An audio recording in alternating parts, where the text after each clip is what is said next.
Esto es Sonido Cultura, el sonido de la cultura nacional. ¿Ella está un poco despeinada? No. ¿Él parece un poco desvelado? Uh-huh. Llegan para hacer Un poco sucio con Julia Rosenberg y Javier Trimboli. Nunca más a gusto en el basurero de la historia.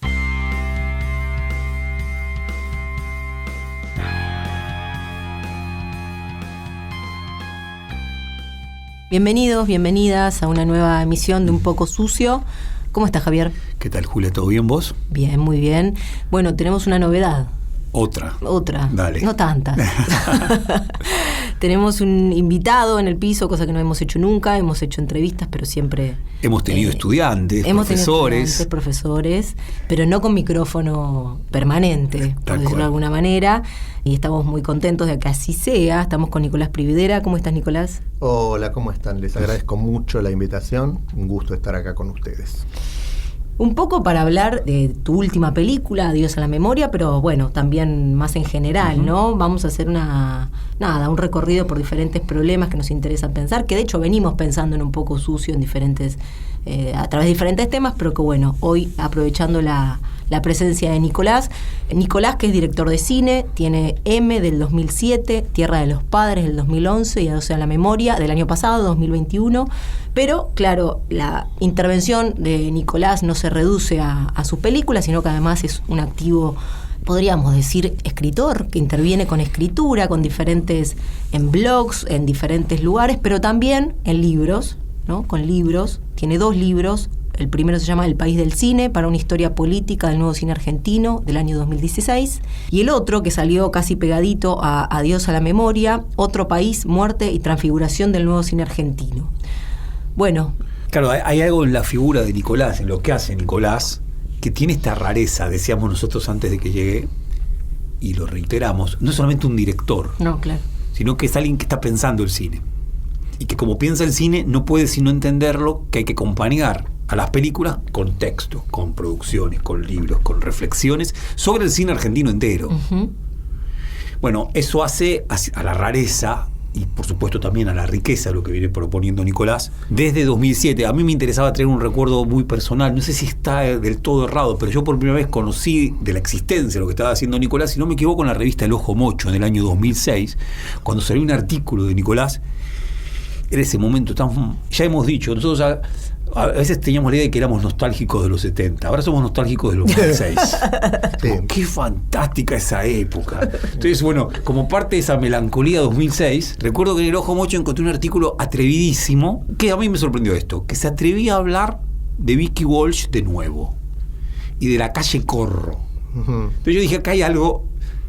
Bueno, y ahí nomás me entero que estaba la producción de M, y que estabas armando M, ¿no? Y al tiempito.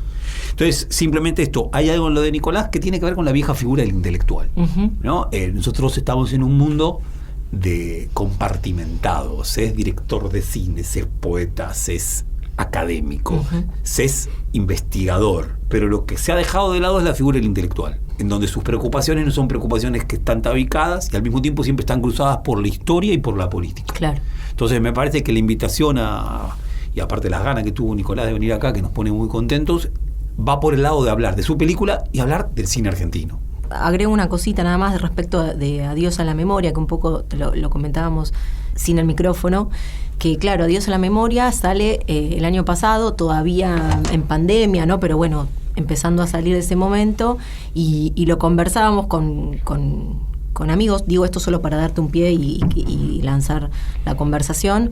Hablábamos con algunos amigos que, claro, nos cuesta leer intervenciones más del orden intelectual, si se quiere, de la discusión sobre estos últimos 10, 15, 20 años de la política argentina, y que además esa voz no sea una voz de los clásicos que ya sabemos que intervienen, no me refiero fundamentalmente a la generación de los 60 y los 70, sino a alguien, un compatriota de generación, y que tu película, Adiós a la memoria, nos pareció una intervención, casi un ensayo, que podía ser leído en esa clave, ¿no?, de nuestros últimos años políticos. ¿Adiós a la memoria puede ser pensado como un ensayo? Ciertamente el cine ya a esta altura tiene una tradición de lo que se llama, incluso con ese nombre, cine-ensayo. Y en ese sentido, sí, la película buscó inscribirse en esa tradición. Igual yo agradezco las palabras de Javier y todo, siento que me queda un poco grande tal vez, o tal vez por ese respeto a esa palabra y a esas figuras que encarnaron en todas partes, pero entre nosotros también la tradición del intelectual y que uno efectivamente extraña. Porque sí, yo siento que, digamos, no hago diferencias entre las películas y los textos o venir aquí. Para mí es todo parte un poco de lo mismo, más allá de que uno después construye objetos, se toma el tiempo de aquellos que pertenecen a su campo, o lo que uno considera que más o menos puede hacer, en este caso películas, o a veces cada tanto algún libro o algo así. Pero siempre de algún modo como parte de literalmente de un trabajo en progreso, ¿no? Es decir, todas las películas, pocas que he hecho, son de algún modo como desgloses, de algún modo, de un diario, uno podría decir, y ahí es donde el cine se une también muchas veces con el ensayo, sobre todo en el documental, porque el documental trabaja sobre el presente, y entonces las marcas del presente de algún modo da cuenta de ellas. Igual después podemos discutir, muchas veces las elude el cine, no solo la ficción, muchas veces el documental elude el presente, pero a mí justamente me interesa, creo que de eso se trata un poco, de hacerse cargo de las discusiones del presente y tratar de dirigirse siempre a un público lo más amplio posible. Digo, son películas realmente pensadas para cualquiera, pero ustedes también pueden ser los espectadores ideales de esas películas. Me alegro que les gusten también. Sí. Para la audiencia, ¿no? La propuesta de la película última, del documental último de Nicolás Prividera, es trabajar en una intersección. La intersección entre su propia biografía, a través de su padre, y la historia del país, última, reciente, el presente. ¿En qué sentido? Es la historia transformada y trabajada con una tercera persona que mediatiza esta relación entre un hijo y un padre, y el padre que pierde la memoria, que va en paralelo, o mejor dicho, que se intersecta con un momento, una coyuntura argentina, que es la del macrismo, en donde el país, yo diría, con abnegación pierde la memoria, con abnegación niega la memoria. Bueno, ese cruce, a mí me parecía lo que planteaba Julia a propósito del ensayo, leí por ahí que la ligan a tu película con Chris Marker, ¿no? Y que están pensando con esa tradición del cine ensayo, que a la vez tiene esa voluntad de pensar problemas de la memoria directamente en nuestro presente, ¿no? Y a veces, que a mí me convence y me gusta, medio brutal en la peli, en donde a veces vos hacés como ciertas relaciones en donde casi que decís, sobra la mediación, no hace falta, ¿no?, que salte de mi padre o del padre del hijo a la Argentina, y lo montás abruptamente. A mí eso me parece que está muy interesante, entre otras cosas porque evita todos los intermedios y las filigranas que llevarían tanto tiempo y que volverían tan delicado que todo se perdería. Ahora nada, te contamos esto para que dé ganas de ver la peli, pero al mismo tiempo para... Me da ganas de verla también. No, creo que ese es el arte del montaje. El cine es un arte del montaje y a la vez permite tal vez cosas que justamente tal vez en otras áreas sería más difícil trabajar con esa juxtaposición, a veces un poco brutal. Pero bueno, desde Eisenstein para aquí, esa es a veces un poco la idea, hacer chocar un poco las imágenes. Yo me resistí un poco al inicio, cuando empecé a pensar por dónde tenía que ir esta película, a pensar en esa homología tal vez demasiado fácil, o en el sentido de que no es tan de alguna manera transparente siempre, ni psicologizar la historia, ni de alguna manera plantear que toda la sociedad olvida, en fin, es difícil, ¿no?, esa homología.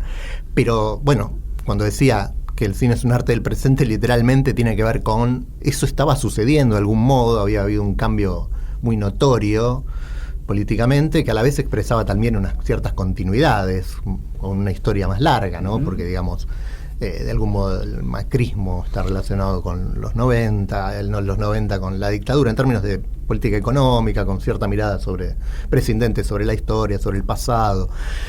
Y a la vez mi padre efectivamente estaba perdiendo la memoria, claro, con una historia personal atravesada como la de todos. Lo que pasa es que en algunos es más notorio justamente ese cruce, más brutal también, por la historia argentina. Entonces, digo, porque yo venía hace tiempo dándole vueltas a la idea de hacer una película con esas películas familiares, porque es una película hecha básicamente de las viejas películas familiares que filmó mi padre. Y durante mucho tiempo no sabía qué película, porque el problema del cine es siempre formal. Bueno, tenemos a veces los materiales, las ideas, y después, bueno, ¿qué hacemos? ¿Cómo se hace esto? ¿Qué hay que hacer? ¿Qué película es esta? ¿Qué es lo que hay que contar, digamos? ¿Cómo se construye? Bueno, y a partir bueno, justamente del choque con la realidad, de esa homología, me dijo, claro, es esto. Por eso un poco el adiós a la memoria, que es irónico, por supuesto, si uno quiere, pero que tenía que ver con mirar con cierta extrañeza ese doble proceso, pero a la vez confrontándolo, pero sin tratar de dar como respuestas fáciles sobre eso, en ese sentido, ¿no? Es decir, más bien tratando de plantear preguntas a partir de esos mismos materiales y a partir de eso que estaba sucediendo. Porque bueno, es un tema también del documental que, en general, digo, ¿no? Que está hecho siempre en dos tiempos, ¿no? Decíamos, uno filma el presente, pero a la vez no es periodismo. Claro. Uno quiere que trascienda, no sea como el diario de ayer que mañana no sirve, digamos, que de algún modo ese objeto se conserve su potencia con los años de algún modo, y por lo tanto ahí exige un trabajo un poco a ciegas, donde sea algo más que crónica, ¿no? Siempre cuando pienso en estas cosas, pienso, no sé, en Operación Masacre de Walsh, ¿no? Que digo, uno lo lee porque es un gran libro, porque después los hechos podrían haber, si hubiera sido solo un libro periodístico, hubiera muerto como todos los libros periodísticos mueren a los meses, al año, ¿no? Ahí hay una construcción que lo hace trascender. Y un poco, bueno, eso es lo que uno busca de alguna manera. Hay algo de lo muy propio, lo muy específico y particular de la película Dios a la memoria, es que el padre del hijo está perdiendo la memoria, pero lo que dejó es un montón de grabaciones, ¿no? Un montón de filmaciones. Lo que en mi pésimo inglés se diría found footage. Bien, pero no es found footage, porque en verdad era metraje que Nicolás tenía cerca y que, por lo que estás contando, Nicolás, durante un tiempo habrás estado pensando, ¿qué hago con ese metraje? El tema es que en la propuesta de la película el padre pierde la memoria, pero lo que queda es eso, esa grabación. Yo sumaría esto, Nicolás, que, claro, es parte de una trilogía esta película, ¿no? No sé cómo se vería sola. Uno la ve luego de haber visto M, que claro, tiene en el centro a la madre de Nicolás, Marta Sierra, que además se tenía desaparecida. Además, sobre todo, en una relación con la militancia, porque se ha dicho, y con razón, que M también puede ser M de Montoneros, y con los años 70, y con sus años revolucionarios. Y luego Tierra de Padres, en donde es la historia argentina por entera que es revisitada a propósito de su violencia y de la misma muerte. Entonces, uno lee la peli esta en esa clave, ¿no? Como que me da la impresión que sería difícil verla sola.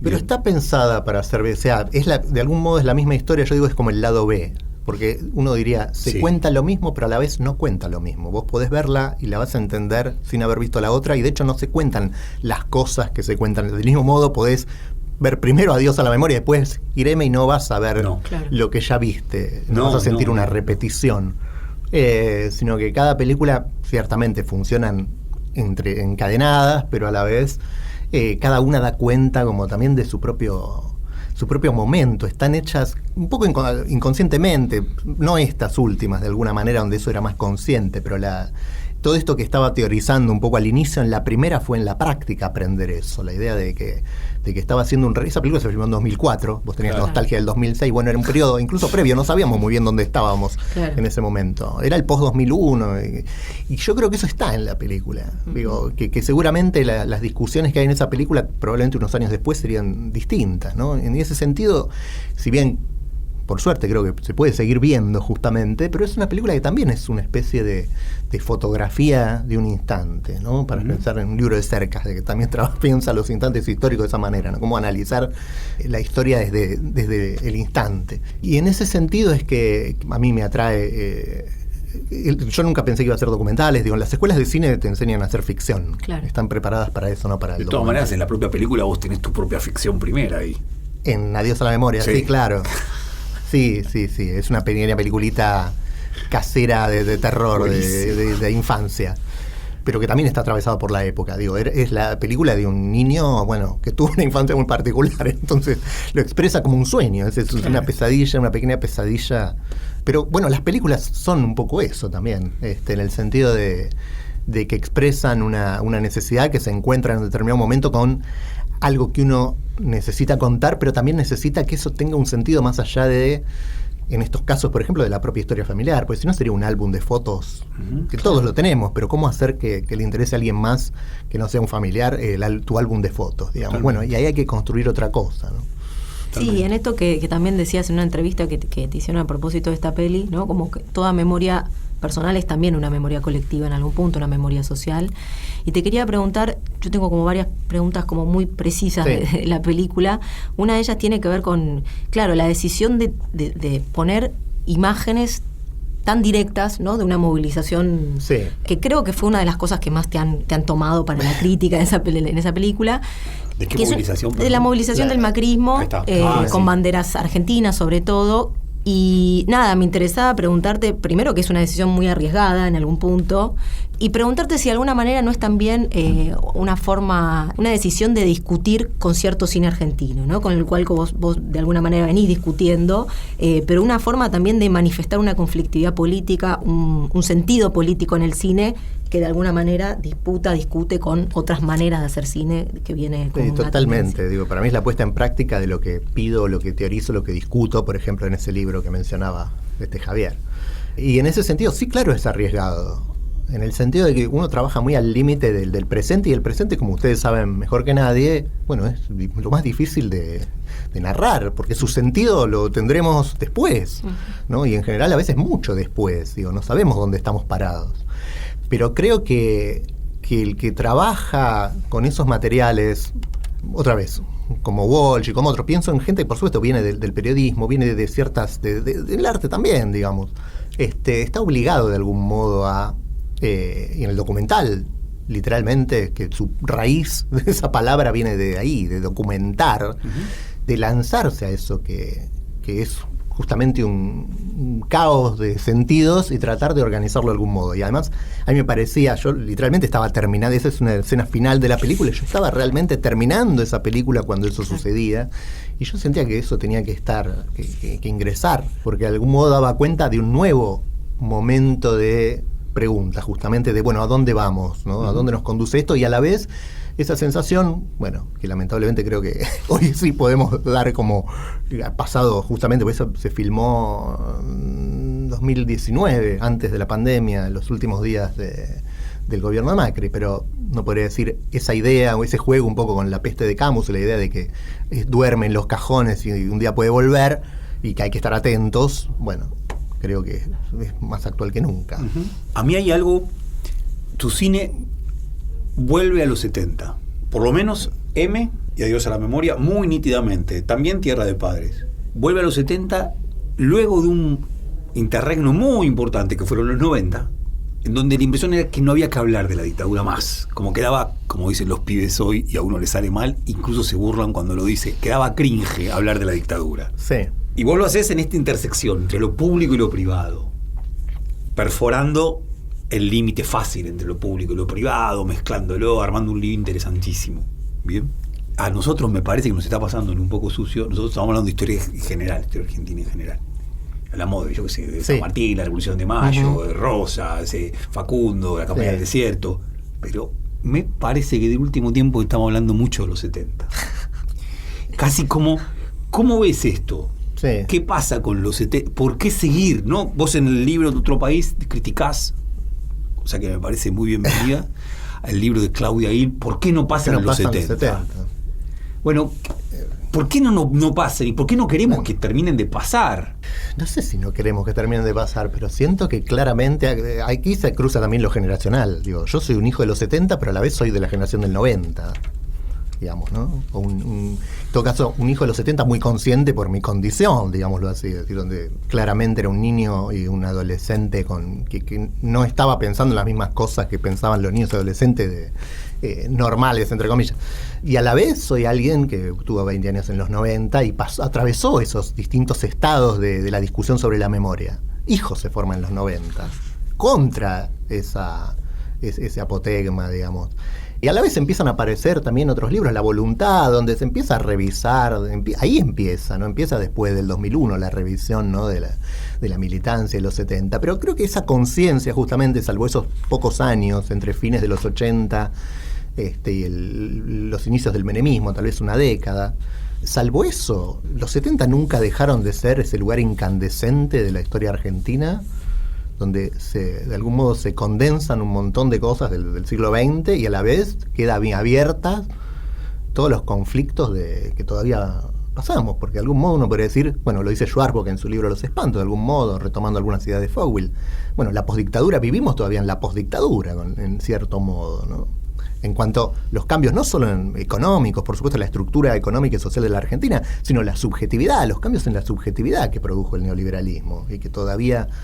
Entonces, por eso no pasan, no es que haya alguien aferrado, pues la lectura de Gil y de otros es como si hubiera gente aferrada a los 70 porque, nada, le gustan los 70 o son setentistas. No, estamos todos aferrados justamente porque ahí hay algo que no se resolvió, o en todo caso, se resolvió trágicamente y no sabemos cómo salir. Eso me parece que pasa. A mí me ocurre que, plenamente de acuerdo con vos, y estaba por citar algo que justamente decís, ¿no? Discutiendo... Está claro que si los 70 siguen entre nosotros es porque aún contienen una dimensión del presente. Ahora, a mí lo que me está pasando, que yo veo que hay algo en tu cine que también tiene esto, es que, ¿viste esta figura que usa Hannah Arendt, ¿no? Que es la del tesoro perdido de las revoluciones?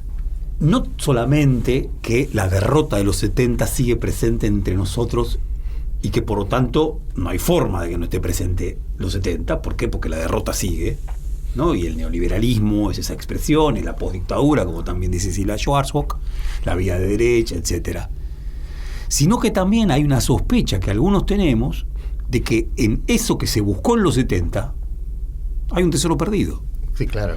Y que no queremos archivarlo, pero no, si archivamos eso estamos presos, o sea, ahí sí que estamos entregamos todo. Uh-huh. Si entregamos eso, no sé sí. Cómo lo...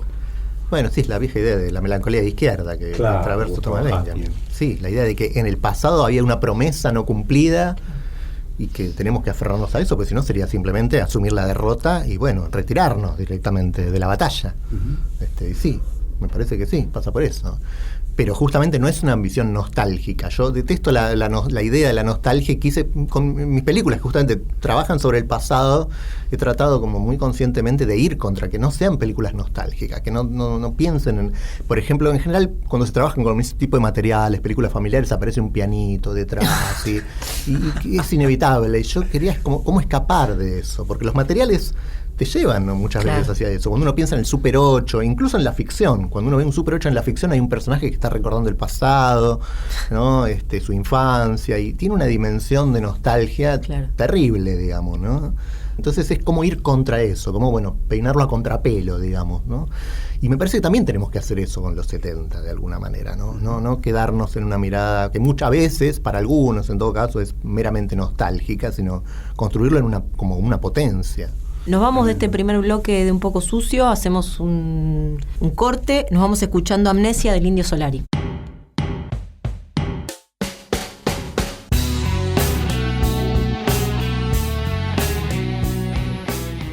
Estás escuchando la segunda temporada de Un poco sucio. Seguimos en Un poco sucio, estamos con Nicolás Prividera conversando alrededor de sus películas, sus intervenciones sobre el cine. Yo quería retomar algo que nos quedamos ahí al final del primer bloque, ligado a esto de los 70, ¿no? Y el tesoro que aparece de alguna manera. En Adiós a la memoria aparecen como muchas palabras políticas, ¿no? Muy fuertes. De hecho, tiene un momento el tema de la revolución, ¿no? Lo planteás muy fuertemente. Y sin embargo hay otra palabra política que aparece como menos tratada y simbolizada únicamente por las banderas de la movilización, que es la patria, ¿no? Y nada, me gustaría preguntarte un poco alrededor de si de alguna manera en Adiós la memoria la patria aparece como encapsulada en esa peste, digamos, en esa movilización únicamente por parte de la derecha, y nada, la posibilidad de repensar la patria desde algún otro de algún otro ángulo, o si es esa la deriva, ¿no? Bueno, no hace falta que le diga a usted que la patria es una disputa. Todos cantan el mismo himno, pero y la bandera argentina, que la que se han apropiado para sus marchas, pues no pueden poner la propia de alguna manera, implica eso. Pero me agarro de algo que dijiste, porque para mí es la clave de la película, que pese a su título, y no es, digamos, la memoria es su tema, pero para mí es una película sobre el encierro. Esa es la clave que a mí me permitió justamente desarrollarla en un momento que no sabía un poco para dónde ir. El encierro en varias dimensiones, pero bueno, alguien que pierde la memoria está encerrado en sí mismo, y ese cuaderno que escribe con las palabras que va olvidando es eso, ¿no? Es los últimos rastros de... Y a la vez ese cuaderno me sirvió después para ir... Todo está en el cuaderno, todo lo que se menciona de algún modo en la película está extraído de ahí, pero haciendo sentido. Ahí es caótico y está haciendo sentido. Pero después la figura del encerrado, pues mi padre de algún modo fue alguien que, más allá de que esto es una enfermedad no buscada, terminó encerrado en sí mismo, siempre, aun cuando antes de estar enfermo de algún modo, por distintas condiciones, pero creo que así como muchas veces nosotros nos encerramos en los 90 también, ¿no? Como espero que no lo hagamos ahora si vuelve la peste, digamos. Pero hay como un encierro justamente luctuoso o problemático, y después hay un encierro donde está la potencia de ese encierro, o el encerrado que encuentra en ese encierro aún la posibilidad de libertad, que es un tópico, uno diría, de la literatura y no solo de la política. Bueno, en la película está Montecristo, que sería esa imagen. Y después los grandes encerrados, ¿no? Blanqui, el gran encerrado del siglo XIX, Gramsci, el gran encerrado, que escriben además, ¿no? O sea, son encerrados que escriben, que entre paréntesis hay que decir, qué extraño, ¿no? Incluso sobre todo pensando en Blanqui, bueno, y en el fascismo, porque encierra a esos pensadores, pero los deja escribir. Así que tiene ese momento de grandeza que, bueno, por supuesto yo creo que dictaduras posteriores ciertamente no han tenido. Y esos tipos escriben libros que además van a ser leídos mucho después, que ni siquiera tienen justamente, van a tener, y ellos lo saben, una incidencia en el presente, y que probablemente ellos mueran no olvidados, pero de algún modo en la oscuridad, y sin embargo dejan ese tesoro. Esos libros son ese tesoro, ¿no? Que alguien va a leer, alguien va a tomar en algún momento y los va a seguir pensando, porque además son libros extraños, o libros que, como el de Gramsci, que no es un libro, son cuadernos, son notas dispersas que se van a pensar, editar en distintos momentos, de distinta manera, en fin, algo que cada presente va a retomar de un modo distinto, un poco como esto que decías de la historia, Javier, pues finalmente, como ustedes saben, cuando hablamos de historia estamos hablando del presente, estamos leyendo desde algún lado y desde nuestras batallas también.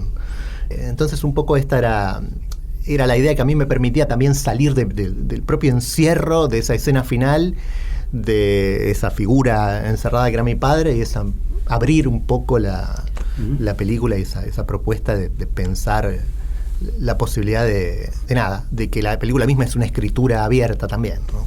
Ahora, en agosto de 2022, cuando uno ve la película, y no sé si efectivamente vos viste esto, sino quizás lo vi yo con mi compañera, mi mujer, con que vimos la película, algo la conversé un poco con mis hijos en su momento, que es el otro tema es la impotencia. A mí, y creo que compartimos, ¿no? En el visionado que hicimos. Yo realmente no recorrí las críticas que hubo a la peli, pero hay algo de la impotencia, ¿no? O mejor dicho, casi como una reflexión sobre la potencia, porque el caso de Blanqui es la potencia de estar preso toda la vida, la mayor parte de la vida, y pedir lo que se escribe y ser un conjurado. O en el caso de Gramsci, lo complejo de nuestro presente, pospandémico, neoliberal, 8.000 millones de personas se anuncian que vamos a hacer para noviembre de este año, encerrados e hipercomunicados, ¿no? Encerrados con un mundo cada vez más pequeño. Claro, Paolo Virno tiene un nuevo libro que se llama Es sobre la impotencia, como gran marca de época. Bien. Vos retomás en un momento a Gramsci, que se pregunta, si hubiera tratado de hacer valer mi voluntad, ¿habría pasado lo que ha pasado? ¿No? Y hay un problema sobre la voluntad y torcer lo que pasó y torcer lo que pasará. Bueno, yo creo que hay algo acá que, por supuesto, no pienso que esté la película capturada de pe a pa por esto, porque justamente es película. La potencia está en que existe la película, en que esto pasó a tener una consistencia, que va a sobrevivir, etcétera, etcétera. Además porque tiene belleza, cosa que es el reaseguro de la sobrevida. Ahora, sin embargo, me parece que el problema de la potencia es fundamental, ¿no? De izquierda, ¿no? Y la impotencia también. Claro. Sí, claro, bueno. Porque la derecha, si algo ha cobrado y resurge y de algún modo uno siente que tiene cada vez más potencia, es un discurso de derecha cada vez más extendido. ¿Y cómo enfrentarla? Sería ¿Cómo reconstruir esa potencia de izquierda para enfrentar esas posiciones? Sería. Y también efectivamente la impotencia, bueno, sería largo de pensar, pero ¿por qué se volvió impotente ese discurso o esas posibilidades, ¿no? Aquí, allá y en todas partes, digamos, ¿no? Pero bueno, como decían las madres, la única lucha que se pierde es la que se abandona, así que ese es nuestro destino. Sí, de todas formas, ahí también vos en un momento lo decís en tu documental. La potencia de la derecha, yo no sé si calificarla de potencia, porque las vidas que produce son vidas... No, bueno, es una potencia... Son vidas absolutamente grises. Sí, es una pasión triste, diría yo. Bueno, O sea, bueno. pero tiene una potencia destructiva, una potencia Claro. tanática, una potencia... Porque, nada, sí, claramente. El odio, pero el odio es muy potente. El odio tiene una gran fuerza unificadora. Lo vemos, digo, desde el antiperonismo hasta acá, digamos, ¿no? A veces no hay otra idea, no hay otra propuesta más que muerte y destrucción, pero muchas veces esa sola idea, como en los fascismos, ¿sí? Ni hablar, en el nazismo, funcionan para aglutinar y para sostener un proyecto político, que además no tiene otra cosa más que ofrecer que si no hay pan va a haber circo, y el circo romano, por supuesto, con leones y con cristianos, digamos, ¿no? Pensaba también que de alguna manera, claro, la película entre lo de París y los nazis, ¿no? Y por supuesto los 70 tan presente, hay como una genealogía de la derecha, ¿no? Y me parece que ahí radica también buena parte de la politicidad, de la enorme politicidad de la película, ¿no? De la película y la necesidad de este presente también, de pensar a ese otro, ¿no? Como la sensación de que durante un tiempo ese ejercicio no estuvo, ¿no? O a ese otro se lo ubicaba en el pasado. Y bueno, me parece que ahí hay una potencia interesante, pero que además ese otro no es solamente un enemigo cristalizado y claro, sino que me parece que también la potencia de tu película es entender que ese enemigo también está mucho más instalado socialmente, ¿no? Está entre nosotros, nos rodea, ¿no? Está diseminado. Exacto, y eso me parece que también es como, wow, ¿no? Como una pérdida de la inocencia, si se quiere, en la lectura política. Sí, pero por eso mismo necesita así como necesitó y obtuvo una representación política, necesitamos darle representación también. Digo, ahí está la discusión, por ejemplo, con el cine argentino. Digo, ¿dónde están esos otros en el cine argentino? ¿Dónde está esa representación? Pues es un poder, no sé si omnipotente, pero omnisciente, digo, muy presente entre nosotros a lo largo de la historia de distintas maneras. ¿Y dónde está ese registro, digamos, claro, de esa dominación y de esas formas, ¿no? Bueno, sobre todo en el presente, digamos. ¿Quién muestra el rostro del poder? ¿A dónde? ¿Cómo? Porque también su poder está justamente muchas veces en diseminarse y en ocultarse detrás de ese sentido común y de todos somos el campo, todos somos tal... No somos todos, son estos. Le sacás la careta y van a aparecer muchas veces las mismas caras, los mismos nombres, las mismas linajes, muchas veces. Pero eso no está. ¿No? Digo, nos falta un Viñas que vuelva a hablar de los Brown. Claro, pero digo, en tu peli está, no por nada vos también te interesa la película Rojo. Sí. Le encontrás una serie de problemas, la película Rojo de Benjamin Neistat, en donde sin embargo también hay una intención de pensar. Sí.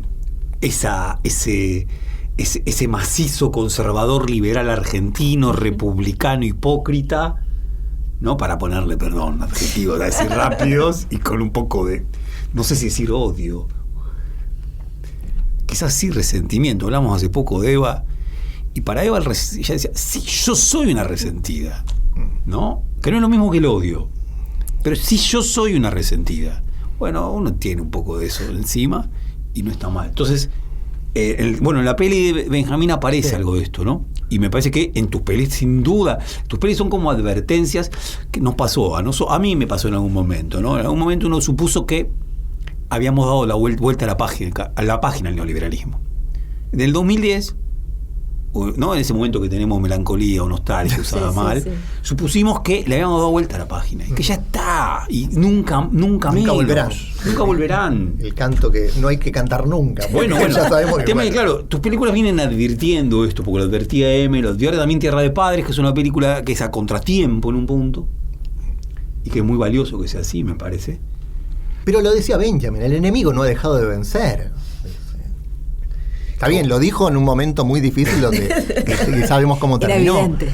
Pero de alguna manera, por algo lo seguimos leyendo, digamos. Sí, por algo claro. también en ese texto hay cosas para seguir sacando. Pero bueno, volviendo a esa película, está esa película, hay otras, pero son casi excepciones. De hecho, durante mucho tiempo, y lo dijeron hasta críticos que lo decían como algo favorable, el cine argentino, y sobre todo el nuevo cine argentino, era un cine del puro presente, no había pasado en el cine argentino. A veces no había ni padres, no había nada, no había flashbacks, no había, eran personajes instalados en un lugar y por lo tanto nunca sabían para dónde iban, porque no sabían de dónde venían, digámoslo así. Bueno, de un tiempo a esta parte efectivamente algo cambió porque algo del pasado empieza a volver en algunas películas. Y además, no cualquier pasado, justamente esto que decías vos, vuelve la dictadura además, vuelve en esa, vuelve en La larga noche de Francisco Santis. Ahora 75, se estrena la... Claro. Sí, que es el periodo previo, además tampoco tocado, es decir, la predictadura.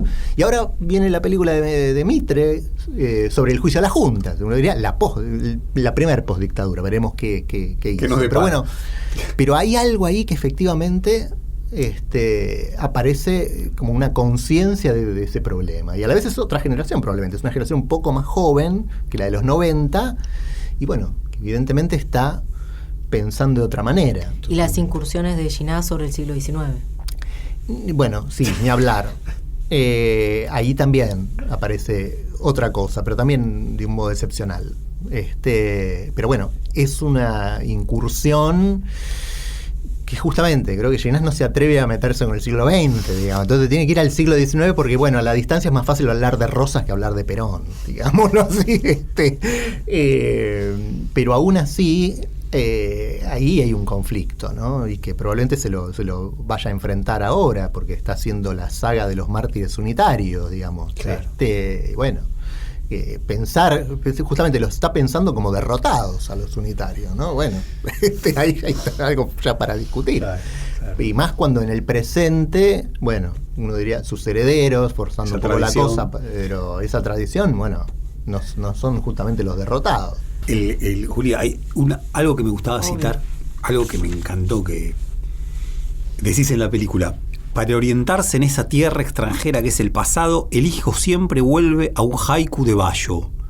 No busques en tus antepasados, busca lo mismo que ellos buscaron. Es esa idea que te decía antes de ir contra la nostalgia. Claro. Pero sí buscar, pero con esa melancolía de izquierda, buscar esa potencia del pasado. ¿Qué buscaron? Que no es lo mismo, porque ¿qué sería, no? Es decir, ¿qué sería hoy buscar lo mismo? No es lo mismo literalmente, justamente, pero de algún modo es, bueno, no quedarnos en el pasado, sino pensar cuál es la batalla del presente y cómo tenemos que darla. Por eso está bueno el desplazamiento ahí del mayo francés a la estás comuna. Muy táctico, ¿no? Nicolás, estás muy táctico. Estás muy táctico. No, me parece encantador. Es un tipo que piensa políticamente muy táctico. Porque la estrategia la perdimos, me parece. Entonces nos queda la táctica nomás. Qué sé yo. Y lo otro, perdón, ¿no? Que tenemos un tiempito todavía, Juli. Tenemos, estamos bien, sí. 5 minutos. 5 minutos, no. Algo que me pareció. Está el comienzo de la peli. Como toda peli buena que presenta la cuestión del padre y el hijo, no puede sino producirse, pensarse, relacionarse con espejos. ¿Qué espejo nos devuelve la imagen del padre? ¿Qué espejo le devuelve la imagen del padre al hijo? Aún con la cantidad de rupturas, las peleas, las discordancias. Y me parece que hay un momento de la peli que me está todo el tiempo, porque digo, esta amnesia no es solo el problema del padre, sino que es también el problema de la sociedad y también el problema del hijo. Sí. Para adelante, ¿qué recuerdo vamos a dejar? ¿No? En un momento sí. lo llegás a plantear de esa forma. Cosa que a mi entender, digo, la peli tiene cosas, que lo dije desde el vamos y lo sigo sosteniendo, y me gusta que sea así, brutales, y tiene otras líneas, que son estas, que incluso tiene que ver con el comienzo, con el cuento, con el breve fragmento, no sé, es un pequeño texto de Borges, El sueño, donde está este problema de lo circular, del retorno, de lo que se repite y a la vez prisioneros que están condenados a escribir y que no se pueda leer lo que se está escribiendo. Claro. Bueno. Y bueno, en el peor de los casos, el final es, bueno, podemos leer finalmente lo que esos prisioneros escribieron y seguir pensándolo. Sí. Pero bueno, cuando yo igual digo esto de la memoria que vamos a dejar, estoy pensando en las propias películas también, porque hoy sería un problema largo para lo que nos queda, pero digamos, el cine se ha vuelto digital y bueno, es una memoria más frágil todavía que la del fílmico, y estamos en un país, que esa es otra de las paradojas de un país como este. No tenemos una Cinemateca Nacional. Es decir, que preserve las películas. Y la cinematografía argentina, junto con la mexicana y la brasileña, es una de las más grandes, importantes en el sentido de las más viejas, la que más producción tiene en América Latina. Y aún países que tienen menos producción tienen una Cinemateca Argentina. Y esa cinemateca ha sido postergada y sigue siendo postergada, y bueno, ya no sé si alguna vez la tendremos, y vamos perdiendo literalmente esa memoria. En el sentido que hoy podemos ver en las películas argentinas, podemos ver por YouTube, y muchas veces las van a ver en una calidad espantosa. Pero por supuesto no es que, me acuerdo de esos comentarios del cine, se escucha mal el cine. No se escucha mal, es que esa copia está destruida y vos la estás escuchando una copia que no es la correcta. Si vos vieras esa película como se pensó, ahora hay copias, por ejemplo, de Prisioneros de la Tierra, copia nueva que es extraordinaria y podemos apreciarla como se merece, una de las grandes películas del cine argentino, o Las aguas bajan turbias, vos has escrito sobre eso. Bueno, pero nos falta preservar también esa memoria. Y totalmente. A mí Juli, lo último. La última, dale. Porque, a ver, la grieta, ¿no? Y vos lo planteás en tu libro, la grieta no es una invención del kirchnerismo. La grieta, este país de civilización y barbarie, está, ¿no? 1845, desde ahí que nos paramos de trabajar alrededor de esto. Y a la vez uno sabe, lucha de clase. La lucha de clase también tiene algo de grieta, sin duda. Aun cuando nunca haya del todo quedado claro que decía Marx con lucha de clases. Sin embargo, hay una presencia muy interesante en tu peli, que yo creo que es fundamental, por eso empecé con eso, que es la de Borges. ¿No? Borges está Blanqui sobre el final de la peli, sobre todo, está Gramsci también, está el Conde de Montecristo como Dumas y la peli. Pero lo de Borges es, y además es interesantísimo porque es un Borges que está de un lado. ¿De qué lado de la grieta está? Bueno, fácilmente está de un lado, está del liberalismo. No. Y sin embargo, en el uso que vos le das es otro. Que me pareció interesante ese otro uso que vos le das. Pero porque no hay que entregarles, no hay que entregarles a nuestros grandes en ese sentido. Y creo que Borges está en varias partes. Es un escritor ciertamente contradictorio, no solo en sus ideas políticas, por supuesto, sino en su literatura, pero creo que no hay que entregarlo. En ese sentido también retomo la lección, y por eso ese libro también está dedicado, por ejemplo, a Horacio González, que en la Biblioteca Nacional publicó Martínez Estrada, el ¿Qué es esto?, ¿no? El libro más antiperonista hecho por una gestión en la biblioteca peronista. Y esa es una lección de cómo dialogar con el, entre comillas, enemigo, porque por supuesto Martínez Estrada tiene toda una serie de posiciones mucho más complejo que eso. Pero de algún modo, cómo pensar justamente la historia como un drama en el que, bueno, sí, somos todos argentinos finalmente, en ese sentido, no porque es una especie de comunión de los santos, como diría Viñas, sino porque, bueno, estamos todos en el mismo lodo y en la misma batalla, y tratar de tomar también la potencia de aquellos a quienes enfrentamos. Sería para volver a pensar la potencia, ¿no? Totalmente. Y afilar nuestras armas mejor. Bueno, nos quedaríamos conversando un rato más, pero se nos ha acabado el tiempo. Nos vamos de este programa de Un Poco Sucio escuchando El Show de los Muertos de Sui Generis. Bueno, Nicolás, muchísimas gracias. No, a ustedes. Me olvidé agradecer. Un abrazo. Gracias a ustedes otra vez.